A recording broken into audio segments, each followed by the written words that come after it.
자, 우리 시의 3요소에 대해서 계속해서 공부하고 있죠. 자, 지금까지 공부한 내용들 한번 정리해 보면요. 자, 시의 3요소에는 운율과 심상과 주제가 있다라고 이야기를 했었고, 우리는 그 중에서도 시에서 일단은 시의 내용 파악하는 게 가장 중요하다라고 하면서 제가 시의 내용을 파악하기 위한 요소들, 화자가 누구인지, 그래서 표면에 드러난 화자, 표면에 드러나지 않은 화자, 시에서 노래하고 있는 대상 무엇인지, 자, 그리고 시적 상황은 어떤 상황인지, 화자가 느끼는 정서, 기분은 어떤지, 그리고 태도는 어떤 자세를 취하고 있는지, 자, 요런 거 파악하는 거 기본이다 라고 얘기했었어요. 그리고 시를 볼 때는 항상 제목부터 봐야 된다, 이런 얘기도 그동안 했었죠. 자, 그리고 또 어떤 부분 자세하게 공부했습니까? 요 부분들 싹 다 우리 공부했죠. 심상, 마음에 그려지는 어떤 그 이미지라고 할 수 있는데,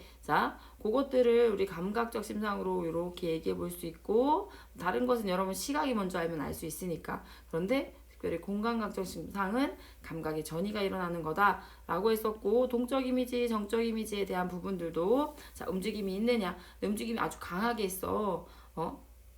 그러면 뭐라고 했었어요? 역동적 이미지라고 한다. 정적 이미지는 뭔가 정지된 영상, 그냥 풍경 묘사만 하는 그런 것들 예시를 들 수 있겠다라고 얘기를 했었죠. 자, 긍정적 이미지, 부정적 이미지 꼭 그런 건 아니지만 상승 이미지와 긍정적 이미지가 이렇게 비슷한 경우들이 많다. 이런 것도 얘기했었죠. 자, 오늘 시간에는 여러분과 뭐를 같이 공부해 볼 거냐면 시어의 의미 파악. 근데 사실은 시어 의미 파악을 처음 다루는 건 아니에요. 여러분과 지금 계속 공부하는 내용 중에 시어의 의미 파악, 문제 푸는 중에 시어의 의미 파악하는 것에 대해서 계속 해왔던 부분인데, 오늘 조금 더 자세하게 시어의 의미를 파악하기 위한 쓰리시옷, 상황, 서술어, 수식어에 대한 부분을 같이 자세하게 공부해 보도록 하려고 합니다. 자, 우리 시의 내용 파악하는 거 상당히 중요하다고 항상 여러분에게 얘기해 왔었어요. 그쵸? 그런데 시의 제목이라는 것은요, 시인이 자기가 말하고자 하는 것을 사람들에게 시의 내용으로 표현하죠. 근데 거기서도 제목을 정할 때는 정말 많이 고민을 하면서 제목을 짓는다고 생각을 하시면 돼요. 그래서 제목이 아주 좋은 시의 내용을 파악하는 힌트가 될 수 있다라는 것을 여러분이 생각을 해봐 주셔도 좋을 것 같습니다. 자, 그래서 시의 제목이 딱 어떤 대상이에요. 자, 그럴 때는 여기 예를 든 것처럼 청춘이라든지 뭐 보랏빛 향기라든지 그냥 어떤 딱 대상이야. 그러면 그 시에서 말하고 있는 화자가 이 대상을 어떻게 대하고 있는지를 여러분이 파악을 하시면 돼요. 청춘에 대해서 이 청춘을 좋아하는지 싫어하는지 뭐 이런 것들을 여러분이 파악해 주시면 돼요. 그리고 이 보랏빛 향기 어떤 걸 의미하는 거야, 뭐 이런 것들을 여러분이 생각해 봐 주시면 되겠습니다. 자, 제목에 생략된 부분이 있는 경우들이 있어요. 매일 그대와 뭘 한다는 거지? 그대하고 뭘 할 건데 라는 식으로 그 화단에 서서 뭘 하는 걸까? 이런 식으로 그냥 뭘 하는 걸까? 매일 그대하고 행복하게 지내는 거 아닐까? 뭐 이렇게 생각을 해보면 여러분이 시의 내용을 이해하는 데 도움을 받을 수가 있어요. 자, 그 주제를 드러낼 때 있어요. 시의 내용 파악 우리가 해야 되는데 제목 자체가 주제인 경우 아주 하면서 여러분이 와, 나 주제 벌써 찾았다 이렇게 생각하시면 돼요. 걱정 말아요 그대, 이렇게 만약에 시 제목이 있어요. 아마도 그대한테 걱정하지 말라는 내용의 어떤 그런 작품이라고 할 수가 있겠죠. 자, 그러니까 여러분 오늘 중요한 부분, 지금까지 여러분에게 시 우리 문제 풀 때마다 얘기했던 부분이에요. 시를 읽을 때 시어나 식구의 의미 이해하는 것이 어렵다면, 자, 먼저 근데 요거 어려울 때만 보는 게 아니라 그냥 시의 제목을 제일 먼저 보면 돼요, 여러분. 제목을 제일 먼저 보고 갔는데 제가 본 걸 까먹을 수 있잖아요. 그쵸? 시어 식구의 의미를 물어보는데 잘 모르겠어. 그러면 제목 다시 보세요, 여러분. 시의 제목을 봤을 때 시의 내용이 이런 내용이구나. 왜냐면 제목을 통해서 우리는 생각의 방향을 정해볼 수 있기 때문이라고 할 수가 있습니다. 그래서 제목 잘 살펴보시면 많은 도움을 주실 수 있고요. 자, 그리고 시적 상황에 주목해서 시어의 의미, 그러니까 시어의 의미를 우리가 파악하는 거에 있어서 상황이 또 그 시어의 의미, 시인이 말하고자 하는 그 주제하고 아주 밀접한 관련을 맺는다고 할 수 있는데, 자, 시간과 연관된 시어들이 있어요. 아침이라든지 밤이라든지 이런 것들 나오는 것들 여러분이 이렇게 주의 깊게 이렇게 네모쳐놔도 좋아요. 이 나중에 시상전개 방식 배우거든요. 아침이었어 여기서는. 근데 점심이 됐네. 이거 시간의 이동에 따른 전개 방식이에요. 나중에 생각해도 우리가 다른 부분들 전개한 그 공부해 나가는 것에 있어서도 그 시간과 연관된 시어를 이렇게 좀 표시해 두는 것도 좋은 방법이 될 수 있어요. 그래서 시간과 관계된 시어들, 이 해질녘 하면 뭔가 약간은 이렇게 모든 것이 정리되고 약간 하강하는 이미지와 함께 이렇게 쓰이는 경우들 되게 많아요. 아침에 해가 떠오르는 것과 함께 뭔가 의지를 가지고 열심히 해보겠다, 뭐 이런 것과 관련되는 경우 상당히 많다고 할 수 있어요. 자, 그리고 공간과 연관된 시어들, 폐쇄적, 개방적 공간, 세속, 자연, 도시, 농촌.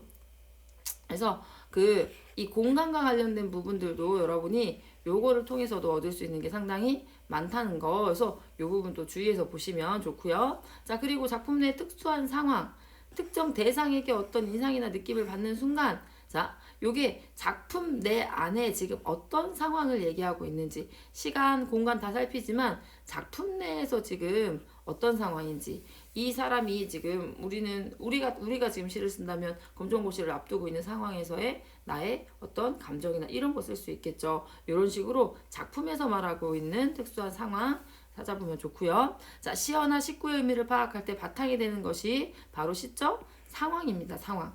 같은 눈물이라는 시어라고 할지라도 10번째 도전한 시험에 합격한 상황에서의 눈물, 자, 사랑하는 사람과 예상치 못한 이별의 통보를 받았을 때 눈물은 의미가 다르겠죠. 첫 번째 상황에서 시험에 합격했어. 기쁨의 눈물이겠죠. 감격의 눈물이겠죠. 하지만 이별 통보받은 상황에서는 슬픔의 눈물이겠죠. 그래서 의미가 그렇게 다를 수 있다는 거. 그래서 똑같이 눈물이라는 시어도 상황이 어떻느냐에 따라, 시적 상황이 어떻느냐에 따라서 의미가 달라질 수 있다는 부분 여러분 우리 잘 살펴보면서 봐야 되고요. 자, 그래서 시적 상황을 꼭 고려해서 우리가 시의 의미 파악을 해야 합니다. 우리 다음 페이지 넘어가서 시가 한 편 나와 있습니다. 그렇죠? 자, 우리 요 시를 같이 한번 보도록 하겠습니다. 자, 나의 집이라는 시예요. 자, 제목을 잘 보라고 했어요. 제목이 지금 뭡니까? 대상이라고 할 수가 있겠죠? 그러면 나의 집에 대해서 화자는 어떤 태도나 어떤 의미를 가지고 있는지를 생각하면서 시를 읽으면 좋겠네요. 자, 그리고 어차피 문제도 나의 집의 의미 찾기네요. 들가에 떨어져 나가 앉은 맥기스게 넓은 바다의 물가 뒤에 나는 지으리. 나의 집을. 자, 나는 지을 거래요. 뭐를 지을 거예요? 집을요. 그러니까 이 나의 집은 뭔가 짓고 싶은 대상이라고 할 수가 있네요. 짓고 싶은 대상. 자, 다시금 큰 길을 앞에다 두고, 자, 집을 짓는데, 자, 앞에는 뭐가 있어요? 큰 길이 있나 봐요. 큰 길을 앞에다 두고 길로 지나가는 사람들은 어떻게 가냐면 제각기 떨어져서 혼자, 옆에 이렇게 같이 가지 않고 이렇게 제각기 혼자 떨어져서 가는 길. 나는 하얀 여울턱에 날은 저물 때, 자, 시간적 배경 쓰였네요. 그쵸? 나는 문간에 서서 기다리리. 여기 이렇게 문이 있다면 여기에 나는 서서 기다릴 거래요. 새벽새가 울며 지새는 그늘로 세상은 희게 또는 고요하게 번쩍이며 오는 아침부터 지나가는 길손을 눈여겨보며 그대인가 하고. 아, 그러니까 지금 이 집에서 이 화자가 하고 싶은 일은 뭐예요? 나는 기다리고 싶어. 그러니까 이 집은 그대라는 그 대상을 그대인가 하고 했죠? 그대를 기다리는 그런 행동을 하는 공간이라고 할 수가 있겠네요. 자, 그러면 여러분 한번 선지를 보도록 할게요. 자, 이 집이라는 공간이 나가 자신과 화해하는 공간? 나가 막 자기 자신을 엄청 미워했었나요? 그래서 화해하나요? 그런 거 나타나요. 자, 나가 과거를 회상. 여기에 지금 과거를 회상. 지금 현재 내가 님을 기다리고 있어. 뭐 이런 얘기 나오지. 과거를 회상하는 거 나오지 않아요. 나가 현실의 아픔을 대면하는 공간, 막 상처를 확인하고 있는 뭐 그런 공간입니까? 그렇지는 않습니다. 자, 나에게 기다림의 공간, 그쵸? 그대를 기다림의 공간, 이게 정답이겠죠? 나가 자신의 삶을 막 후회하고 반성하고 돌아보고 이런 거 있습니까? 없죠. 자, 노라고 할 수가 있겠죠. 자, 그럼 정답은 뭐라고 할 수 있어요? 4번이라고 할 수가 있겠네요. 여러분, 검정고시 문제의 수준 요 정도예요. 그래서 여기 이렇게 표시해놓고 기억 뭐 이렇게 표시해놓고 의미로 말한 것은 그러니까 요 정도 여러분. 그러니까 진짜 아닌 거는 진짜 아니고 맞는 거는 분명한 근거가 있다는 거. 그래서 여러분 어렵지 않다는 건 생각해 주셨으면 좋겠습니다. 자, 그 다음 시를 한번 넘어가 볼게요. 기출문제 속 오늘의 개념 봅시다. 자, 기영도의 엄마 걱정 요거 상당히 잘 나와요, 여러분. 중졸검정고시도 나오고 고졸도 나올 수 있는 작품이에요. 여러분이 좀 잘 봐주시면 좋겠습니다. 자, 우리 문제부터 항상 이제 얘기를 하죠. 자, 고1 요거 문제를 한번 보도록 할게요. 자, 열무 30단을 이고 시장에 간 우리 엄마. 자, 지금 화자가 어떤 대상인 것 같아요? 화자가 엄마의 아들인 것 같아요. 이거 좀 쭉 읽어볼게요. 자, 엄마는 지금 어떤 상황이냐면 열무 30단을 이고 시장에 갔대요. 근데 엄마가 안 와요. 해는 시든지 오래. 이게 무슨 뜻일까요? 이게 해가 졌다는 그 하강의 의미를 시각적으로 표현한 거라고 할 수가 있겠죠. 자, 그래서 해는 시든지 오래. 그래서 해가 진 거. 그러니까 그만큼 시간이 많이 됐는데 엄마가 안 온다는 거죠. 나는 찬밥처럼 방에 담겨. 자, 찬밥 촉각이에요, 촉각. 그쵸? 그래서 지금 나를 그 찬밥에 비유했어요. 그래서 내가 그냥 식어져 있는 그 공기에 그 밥 담겨 있는 찬밥 담겨 있는 것처럼 나도 그냥 방에 담겨 있어. 아무리 숙제를 천천히 해도 엄마는 안 오시네. 배춧잎 같은 발소리 청각적 이미지네요. 타박 타박 안 들리네. 엄마 소리가 들렸으면 좋겠어. 엄마 오는 소리가 들렸으면 좋겠는데 안 들려. 어둡고 무서워. 자, 정서를 우리가 파악해야 되는데 여기 정서가 이렇게 나와버리면 여러분 꼭 표시를 해두면 좋습니다. 금간 창틈 사이로. 되게 가난한 것 같아요. 그쵸? 자, 금간 창틈으로 고요히 빗소리. 빈방에 혼자 엎드려 훌쩍거리던 되게 안타까운 상황이라고 할 수가 있겠네요. 아주 먼 옛날. 자, 지금 보니까 어때요? 요 전체 요 상황들은 다 지금의 화자가 어떻게 해요? 옛날을 추억하는 거라고 할 수가 있겠네요. 지금도 내 눈시울을 뜨겁게 하는 내 윤년의 윗목, 아랫목이라는 얘기 들어보셨습니까? 아랫목은 되게 뜨끈뜨끈한 곳이고 윗목은 상대적으로 좀 차가운 곳이라고 할 수가 있어요.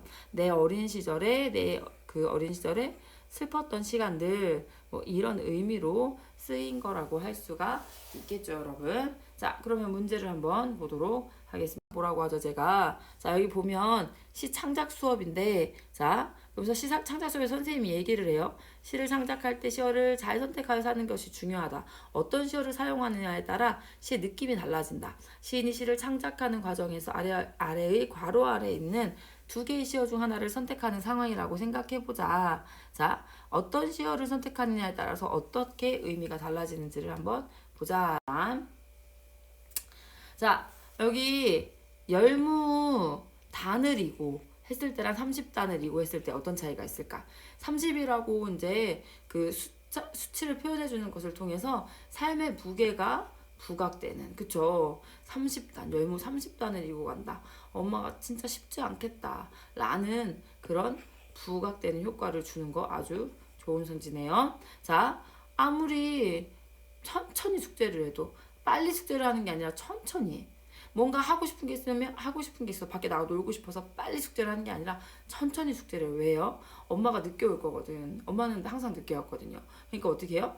조금이라도 그 외로움을 덜 느끼고 싶어서 숙제 다 하고 나면 너무 쓸쓸할까봐, 너무 더 그 무서움이 몰려올까봐 천천히 숙제를 하는 그 모습에서 외로움을 의식하지 않으려는 심리 아주 좋다고 할 수 있겠죠. 자, 배춧잎 같은 발소리 뚜벅뚜벅이 아니라 타박타박. 뭔가 타박타박하니까 힘이 없는 느낌을 주거든요. 그래서 지쳐있는 엄마의 고단한 모습 아주 좋은 선지라고 할 수가 있겠네요. 자, D에서 자 D 근간 창틈으로 아련이라고 하지 않고 고요히라고 했어요. 고요히는 빗소리에 위안을 받으며 빗소리는 위안의 대상이 아니에요. 슬픔을 고조시키는 역할을 한다고 할 수 있어요. 이것도 하강 이미지를 사용해서 그쵸, 요 전체 상황에서 그렇다고 할 수 있겠죠. 절대로 위안받는다는 느낌은 나타나지 않고 있어. 그걸 통해서 무서움이 완화된다? 그런 거 전혀 나타나지 않고 있어요, 여러분. 그래서 정답은 4번 되겠네요. 2에서 윗목은 유년기에 느꼈던 화자의 서러움을 잘 담아내고 있는 것 같습니다. 그쵸? 추웠던 시간, 나의 추웠던 시간. 그러니까 아주 잘 나타내고 있다고 할 수 있죠. 자, 우리 그 다음 거 한번 보도록 할게요. 자, 내용 설명도 조금 하겠습니다. 자, 시적 상황이 중요하다는 거를 우리는 문제를 통해서도 확인을 했어요. 그쵸? 자, 우리 이 시어의 의미를 파악하는 거 한번 봅시다. 여기 보면 도전이라는 말 앞에 붙었어. 이런 걸 뭐라고 합니까? 수식어라고 하죠. 수식어. 자, 수식어를 고려한 의미 파악. 그리고 이쪽은 서술하고 있죠. 서술어를 고려한 의미 파악. 자, 도전하면 여러분 좋은 거 아니야? 이렇게 생각할 수 있어요. 그런데 앞에 수식어가 가치 있는 도전. 이렇게 되면 이거 완전 왕플러스라고 할 수 있겠죠. 하지만 무모한, 쓸데없는 뭐 이런 게 붙었다면 이거는 마이너스적으로 우리가 시어의 의미 파악을 해볼 수 있다는 거겠죠. 자, 요 시어의 의미 파악들 시어로 사실 시는 이루어져요. 시어의 의미 파악을 한다는 건 시의 내용 파악이 되는 거겠죠. 눈물을 거두자. 눈물은 아름답자. 눈물을 거두자 했을 때는 눈물이 그만해야 될 것. 약간 마이너스적 의미라고 할 수가 있겠죠. 자, 눈물은 아름답다라고 했을 때 눈물은 플러스적 의미라고 할 수가 있겠죠. 자, 그래서 수식어와 서술어에 따라서 의미가 달라질 수 있다. 그 부분 주의해서 것이 필요합니다. 3시옷 여러분 알겠죠? 상황, 서술어, 수식어 그것을 가지고 여러분이 시어의 의미 파악을 해주시면 되겠습니다. 자, 요거 많이들 어려워하는 거예요. 우리 시험에서도 어렵게 시가 나왔을 때, 자, 요런 부분들이 시험에 나왔었어요. 그래서 요 부분 우리가 좀 주의해서 여러분이 봐주셨으면 좋겠습니다. 자, 유사관계, 대비관계에 주목하여 시어의 의미 파악하기. 자, 유사관계, 대비관계. 지금 의미상 유사하게 쓰였는지 아니면 대비적으로 쓰였는지. 우리들의 사랑을 위하여는 이별이 있어야 하네. 높았다 낮았다 출렁이는 물살과 물살모라 갔다 오는 바람만이 있어야 되네. 자, 요거 있어야 되는 존재들이네요. 우리들의 그리움을 위하여서는 푸른 은한물이 있어야 하네.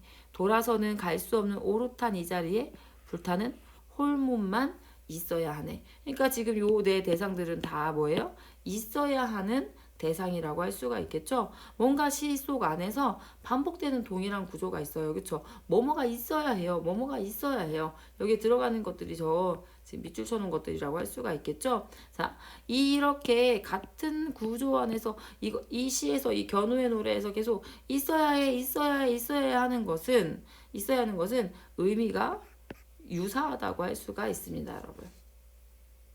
자, 의미가 유사하게 판단해도 되는 경우들이 대부분이에요. 자, 시 전체 내용을 파악해야겠지만 유사한 경우들이 많아요. 자, 여기에서 그래서 네 개가 지금 무슨 의미인지 모르겠어. 그 중에 하나가 의미 파악이 되면 그런 의미구나. 전체적으로 얘네 냈다 그런 의미구나. 이렇게 파악을 기준을 삼아 주시면 되거든요.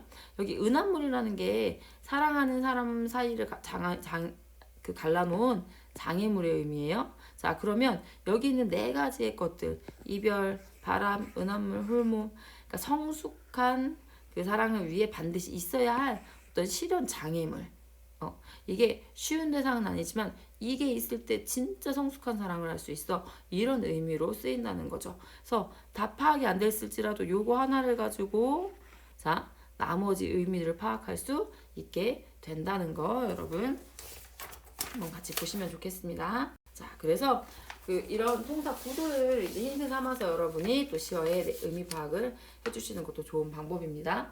자, 감자꽃을 따다라는 시가 나왔어요. 그쵸? 자, 시어의 의미 파악을 같이 한번 해보도록 할게요. 시 속에서 자, 일단은 제목을 보고 감자꽃을 따나보다. 감자꽃을 따는 이 행동에 대해서 화자는 어떻게 생각할까? 라고 여러분 생각해 보시면서 여기 내용들을 보시면 좋겠어요. 주말농장 밭고랑에 서 있던 형이 감자꽃을 딴다. 철문형 꽃 이쁜데 왜 따우 내 묻는 말에 이놈아 사람이나 감자나 너무 오래 꽃을 피우면 알이 튼실하지 않은 법이요. 자, 지금 와우 대화 상황이에요. 그쵸? 자, 요것도 여러분 시험에 이런 것도 나올 수 있어요. 자, 여기는 자, 요거는 그 나의 말이고요. 여기는 형의 말이네요. 그쵸? 철문이 형의 말이네요. 꽃에 신경 쓰느라 감자알이 굵어지지 않는단 말이다. 꽃이 예쁜데 따요. 이상해. 의문감이 들었어요. 근데 왜 따냐고 물어봤더니 꽃이 너무 오래 있으면 알이 튼실하지 않다는 거예요. 진짜 중요한 건 알인데 그 꽃을 피우다가 알을 제대로 튼실하게 못할 수 있어서 꽃을 따버린다는 거죠. 꽃에 신경 쓰느라 감자알이 굵어지지 않는단 말이다. 평소에 사형으로 모시는 형의 말씀을 따라 나도 감자꽃을 딴다. 꽃핀 마음 뚝뚝 끊어낸다. 꽃시절 한창일 나이에 일찍 어미가 된 새로운 등장인물 나왔어요. 네. 어머니도 눈 질끈 감고 아까운 꽃 다 꺾어. 엄마가 어떤 꽃을 꺾어냈을까요?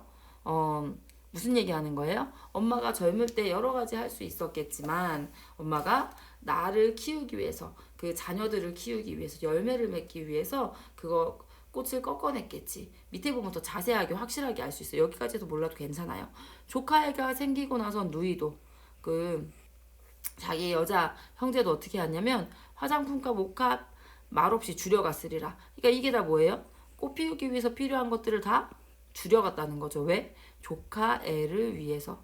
이 조카애가 바로 뭐랑 시어가 유사한 거예요? 감자랑 감자 열매랑 유사한 거라고 할 수가 있겠죠. 토실토실 잘 익은 딸애를 등에 업고, 자, 이게 또 열매에 해당하는 시어라고 할 수 있겠죠. 형이 감자꽃을 딴다. 여기는 좀 대비적이라고 할 수가 있겠네요. 딸이 생기고 나선 좋은 담배도 끊고 술도 잘 마시지 않는다는 독종. 자, 요것들이 다 뭐예요? 꽃에 해당하는 것. 이것들을 다 근데 하지 않아요. 왜? 이 딸애를 위해서 하지 않는다는 거겠죠. 꽃핀 마음 뚝뚝 불사르면 자, 꽃을 꺾어요. 왜요? 열매 위해서. 한 소쿠리 알감자를 품에 안을 날들을 기다린다. 진짜 원하는 것들을 위해서 잠깐의 그 어떤 쾌락이나 이런 것들을 내려놓을 수 있다. 진짜 열매를 위해서. 우리가 또 우리 삶 가운데서도 기억해야 될 부분 아닐까라는 생각이 듭니다. 자, 우리 1번 선지를 보면요. 기억은 외적 화려함을 연상시키고, 그쵸? 꽃이잖아요. 그쵸?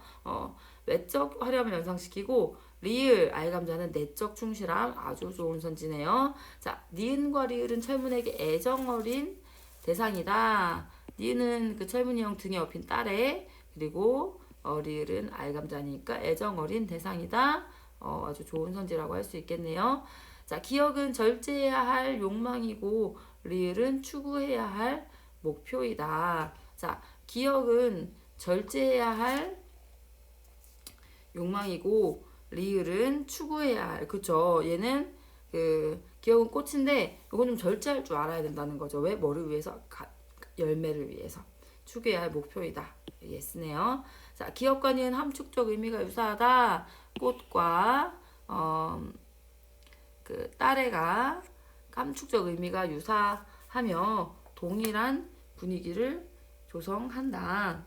자, 기억은 꽃인데 지금 니은은 딸애예요. 그쵸? 꽃하고 지금 딸애는 완전 대조예요. 그쵸? 자, 그러니까 요거 안 된다고 할 수가 있겠네요. 함축적 의미 유사하지 않아요. 대조라고 할 수가 있어요. 자, 화자가 기억에서 리을로 나아가기 위해서는 디귿을 거쳐야 한다. 그쵸? 꽃이 뭐가 되기 위해서 알감자라는 열매를 맺기 위해서는 뭐를? 꽃을 분지르는 작업이 필요하다. 여러분의 삶 가운데서도 여러분이 진짜 원하는 열매를 맺기 위해서 여러분이 뭐 하는 것이 필요해요? 절제하는 것들이 필요해요. 그런 것들도 생각해 볼 수 있는 아주 좋은 시를 우리가 같이 한번 봤네요. 자, 이 시가 시험에 나올 수도 있다. 나는 이 시를 읽을 때 선생님이 얘기해내는 정도로 의미 파악할 수 있나? 여러분 확인하면서 같이 공부해 주시면 좋아요. 자, 마지막 문제 한번 봅시다. 자, 우리 요 시를 여러분 잘 같이 한번 해석을 해보면 좋겠어요. 이게 지금 고전시가거든요. 고전시가를 어떤 고전 시가에 어떤 주제들이 나오는지가 요 시에 또 잘 표현되어 있습니다. 자, 일단은 보기부터 읽을게요. 보기는 항상 제일 먼저 읽어요. 보기가 힌트입니다. 자, 설장수는 지은이죠. 어옹에서 공간에 대한 이분법적, 공간을 어떻게 좀 이렇게 나누는 그런 것들이 있나 봐요. 그는 속세를 부정적으로 인식하여 거리를 두려 하였고, 자, 그는 속세를 완전 마이너스로 생각해요. 강호는 플러스로 생각해요. 그리고 그래서 그 이 강호에 머물기를 원한다라고 얘기가 나와 있네요. 자, 우리는 지금 이미 지식을 갖고 갑니다. 이 시적 화자는 속세는 싫어해요. 강호는 완전 플러스예요. 자, 요 배경 지식을 가지고 가면 시가 훨씬 이해하기 쉬워져요. 헛된 이름 따라 허덕허덕 바삐 다니지 않고, 자, 어떤 명예를 따라다니는 거 별로야. 이거 속세랑 관련 있다고 할 수 있을 것 같네요. 그래서 바삐 다니지 않고 헛된 이름 그거 따라다니지 않겠어. 평생 물과 구름 가득한 마을을 찾아다니네. 뭘 찾아다닌대요? 물, 구름. 여기 나왔던 강호에 대한 부분들을 플러스로 여기고 있다. 헛된 이름 마이너스. 자, 이런 자연들 플러스라고 할 수 있겠네요. 따스한 봄 잔잔한 호수에 안개가 천리에 끼었고 맑은 가을날 옛기슭엔 달이 배 한 척 비추네. 서울길에 붉은 먼지 꿈에서도 바라지 않고 붉은 먼지가 여러분 이거 외워두세요. 이 속세의 의미를 지녀요. 속세의 의미. 홍진으로도 표현되는데요. 홍진이 붉은 먼지예요. 그래서 이게 그 속세라는 뜻을 지닌다는 거 여러분 알아두시면 문제 푸는데 많이 도움돼요. 초록 도롱이 푸른 삿갓과 함께 그냥 나는 자연 속에 살고 싶어.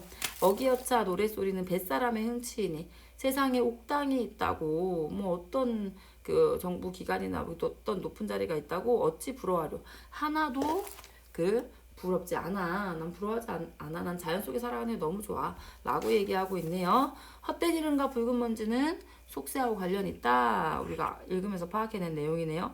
물과 구름 가득한 마을 강호 상징한다. 이것도 파악해낸 내용이네요. 천리는 강호 속세 물리적 거리. 여러분 이런 선택지 나오면 이거 아닌 경우가 상당히 많아요. 물리적 거리라는 거는 실제적인 거리를 얘기하는 거예요. 그런데 지금 이 천리가 뭐 그만큼 멀다 이런 의미지 실제 물리적 거리를 나타낸 건 절대 아니라고 할 수가 있겠죠. 청각적 심상을 통해 강호에서 생활하는 사람의 즐거움을 드러내고 있군. 청각적 이미지 뭐가 쓰였는지 여러분이 볼 수가 있어야 해요. 어기여차 노랫소리 이런 거 청각이죠. 그러니까 여러분이 읽어내면서 이런 거 딱 보였을 때, 왜냐면은 이제 이거 선지 보고 그제서야 막 다시 올라가서 다시 읽으면 시간이 너무 걸리잖아요. 그래서 이렇게 분명하게 색채어가 쓰였다든지 아니면 이렇게 후각적 이미지, 청각적 이미지 이런 것들 쓰였을 때 여러분이 표시해주고 가시면 이런 거 쓰였네 라고 읽으면서 이렇게 표시만 한번 딱 해주면 기억이 나는 거죠. 자, 의문형 문장 여기 있었죠. 어찌 부러워하리요. 이것을 통해서 속세하고는 거리를 두려는 의도를 드러낸다. 맞다고 할 수 있겠죠? 자, 여러분 우리 계속해서 시들을 계속 파악해주고 있어요. 제가 여러분 요것들을 여러분이 스스로 하실 수 있어야 돼요. 뒤에 가서는 점점 이렇게 시 해석해주는 걸 줄여갈 거예요. 여러분. 그래서 여러분이 시 해석을 할 수 있게 여러분 시를 근데 진짜 어렵지 않죠? 제목을 보고 그리고 문장 단위로 여러분이 읽어가면서 이런 상황이네. 많이 깊이 해석하라고 하지 않아요, 여러분. 그냥 선지하고 딱 연결해서 이건 진짜 아니다. 이런 게 정답이라고 했었죠. 그래서 그런 부분들 생각하면서 공부하시면 좋겠어요. 자, 오늘 시의 의미는 여기까지 하겠습니다. 감사합니다.